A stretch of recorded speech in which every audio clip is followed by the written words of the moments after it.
बिस्मिल्लाहिर्रहमानिर्रहीम अस्सलाम वालेकुम डियर स्टूडेंट्स, आज हम शुरू करेंगे first year physics new syllabus 2025 chapter number 2 force and motion. और आज हम टॉपिक डिस्कस करेंगे height of projectile, time of light and range of the projectile. जो हमारा प्रीवियस लेक्चर था उसके अंदर प्रोजेक्टाइल मोशन की डेफिनेशन को डिस्कस किया। उसके साथ साथ हमने horizontal distance, vertical distance, horizontal velocity, vertical velocity, magnitude of the velocity and the orientation को डिस्कस किया। आज हम डिस्कस करेंगे जी हाइट ऑफ प्रोजेक्टाइल, प्रोजेक्टाइल की हाइट क्या होती है। डेफिनेशन रीड करते हैं। The greatest vertical distance reach at the mere from the horizontal projection plane. हमारे पास एक प्रोजेक्शन प्लेन है, हॉरिजॉन्टल प्रोजेक्शन प्लेन है। ऑब्जेक्ट एक्स एक्सिस में भी जाता है और उसके साथ साथ वाई एक्सिस में भी सफर करता है। उसका वर्टिकल हाईएस्ट जो हिस्सा है, वर्टिकल हाईएस्ट पोजीशन है, उसको हम कहते हैं हाइट ऑफ प्रोजेक्टाइल। जिस वक्त आपका ऑब्जेक्ट यहां से मूव करते हुए इस पोजीशन के ऊपर पहुंचा, एक्सट्रीम पोजीशन से लेकर मीन पोजीशन तक का जो डिस्टेंस है वो हमारी हाइट कहलाएगी। तो हम यहां पे यूज करेंगे third equation of motion. Third equation of motion वो हमारे पास होती है जी 2as is equal to vf का स्क्वायर माइनस vr का स्क्वायर। न्यूटन की थर्ड इक्वेशन ऑफ मोशन। अब हमारे पास a क्या होगा, s क्या होगा। s को हम चेंज करेंगे, s is equal to h। h के अंदर चेंज हो जाएगा हाइट ऑफ प्रोजेक्टाइल के लिहाज से। a हमारा चेंज हो जाएगा, a is equal to minus g। Body move कर रही है अपवर्ड डायरेक्शन में, यहां से बॉडी यहां तक गई, उसकी जो डायरेक्शन है अपवर्ड है, जो जी की वैल्यू आएगी नेगेटिव आएगी। वी आई की वैल्यू क्या होगी, v i is equal to we I sine theta. ये वी आई एफ होगा, v i y sorry v i y vertical initial velocity हमारे पास ये होगी।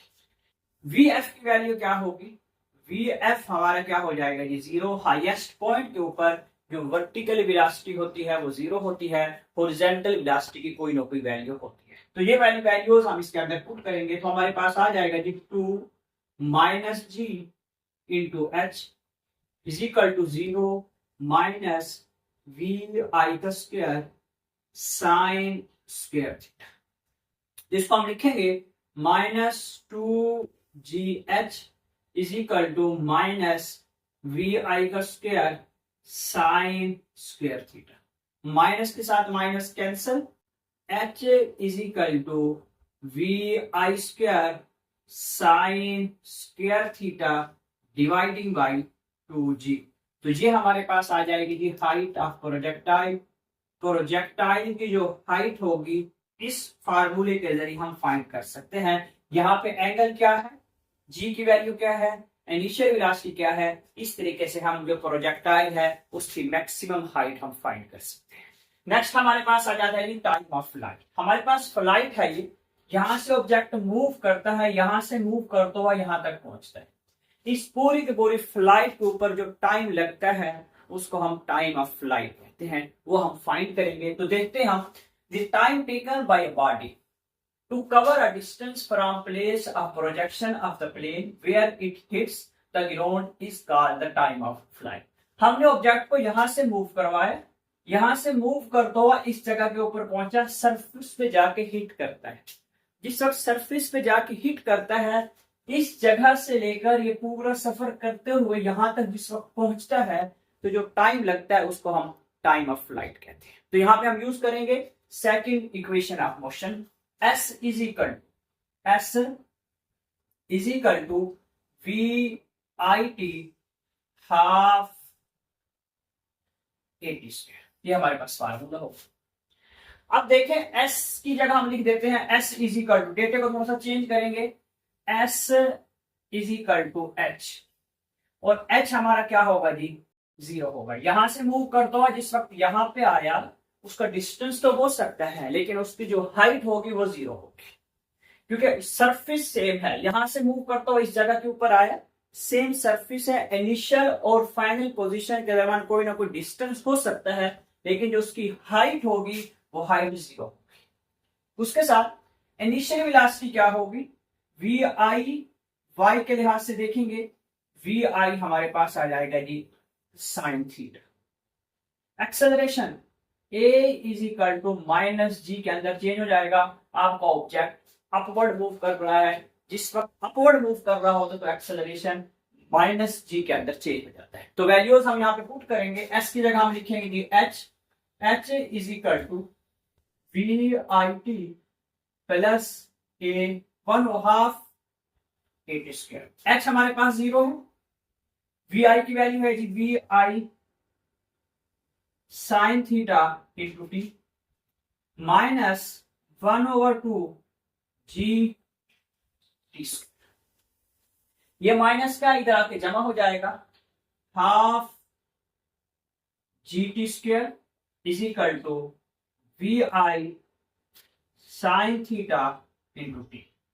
हमारे पास एक टी के साथ ये वाला टी कैंसिल हो जाएगा, तो हमारे पास आ जाएगा कि t is equal to we I sine theta. अब ये जी मल्टीप्लाई हो रहा है, इधर आके डिवाइड होगा, ये 2 डिवाइड हो रहा है, इधर आके मल्टीप्लाई होगा। तो हमारे पास टाइम ऑफ फ्लाइट हम लिख सकते हैं t is equal to 2 V I sine theta dividing by g. ये हमारे पास टाइम ऑफ फ्लाइट होगी। नेक्स्ट हमारे पास है जी रेंज ऑफ प्रोजेक्टाइल। प्रोजेक्टाइल की रेंज क्या होती है उसको हम डिस्कस करते हैं। रेंज ऑफ प्रोजेक्टाइल, प्रोजेक्टाइल की रेंज क्या है उसको हम देखते हैं। Maximum distance which a projectile cover in the horizontal direction is called range of projectile। Object यहां से मूव करता हुआ इस जगह के ऊपर पहुंचा, यहां से लेकर यहां तक का जो डिस्टेंस बनेगा उसको हम रेंज के मीनिंग में लेंगे। ये वाला जो डिस्टेंस होता है ये हाइट के मीनिंग में आता है। ऑब्जेक्ट यहां से मूव करते यहां पे पहुंचे, उस पे जो टाइम लगे वो टाइम ऑफ फ्लाइट होता है। ऑब्जेक्ट यहां से मूव करता हुआ प्रोजेक्टाइल बनाता हुआ पैराबोलिक पाथ अटेन करता हुआ जिस वक्त यहां पे पहुंचा है, तो टोटल हॉरिजॉन्टल डिस्टेंस क्या होगा, उस हॉरिजॉन्टल डिस्टेंस को हम रेंज कहते हैं।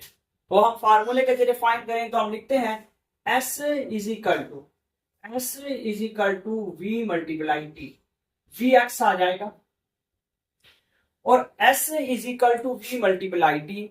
हमारे पास एस को हम चेंज करेंगे आर के अंदर, रेंज के मीनिंग में लेंगे v i x multiply T.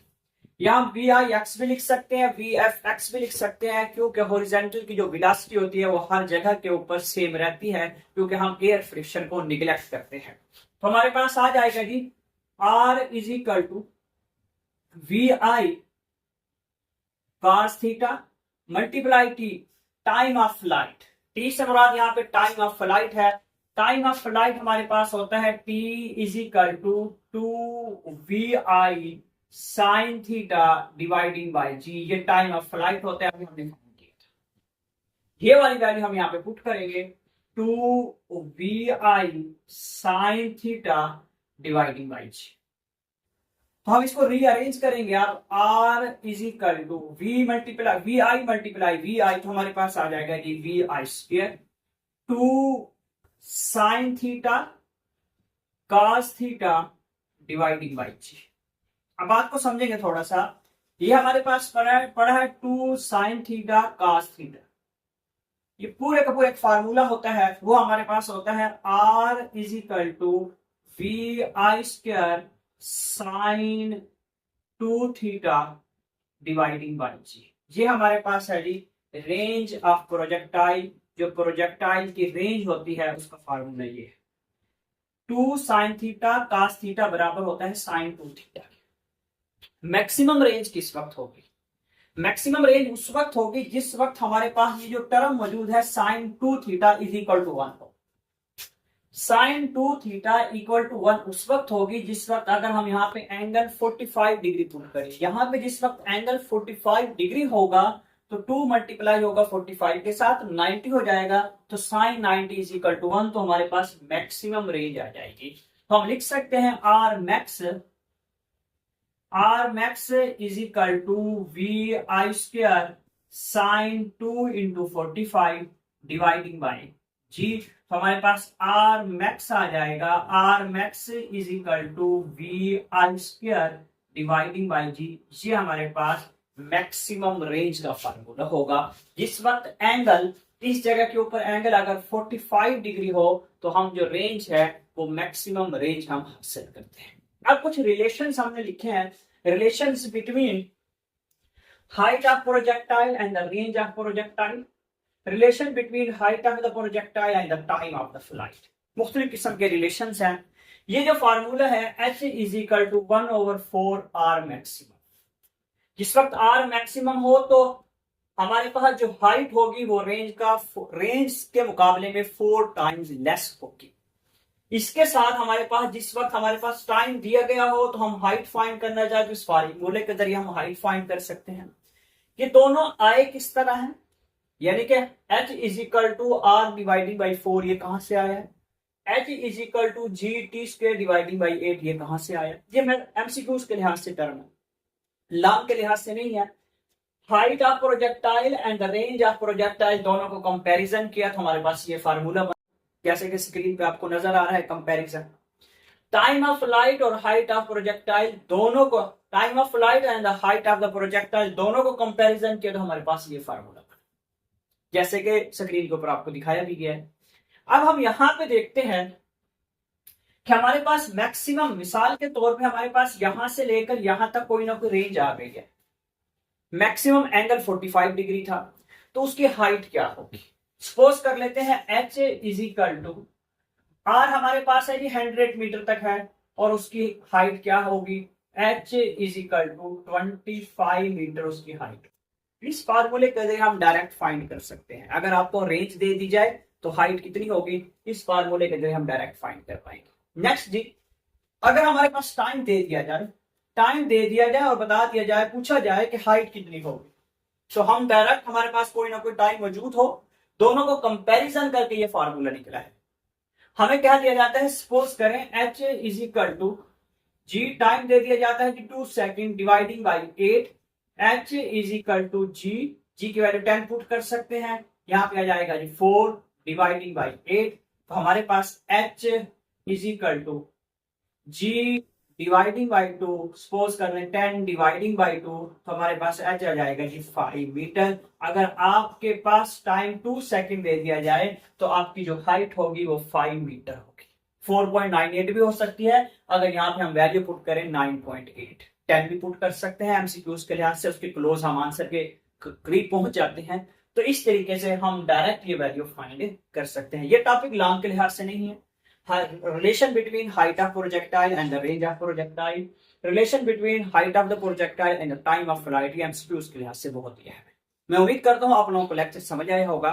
Next lecture के अंदर मिलते हैं इंशाल्लाह। अपना ख्याल रखिएगा। अल्लाह हाफिज।